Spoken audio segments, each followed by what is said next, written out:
Hello mga friendship! OFW ako dito sa Hong Kong. 3 years and 3 months ako sa previous ko na amo. Nag-break contract ako. Madali lang mag-break contract pag hindi ka na talaga happy sa amo, tsaka struggle na talaga yung buhay mo. Mabilis lang mag-break contract. Ang ginawa ko, nagsulat ako ng sentence na ako si ganito, holding Hong Kong ID, under the contract, yung kontrata mo, number. Tapos, I want to terminate my contract because of your reason.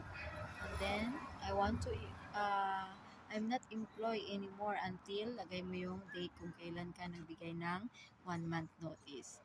Tapos, ibigay mo yan sa amo mo. Tapos, 2 copy, yung isa, hulog mo sa immigration, or di kaya meron ding puti sa immigration, hingi ka doon ng termination letter sa immigration.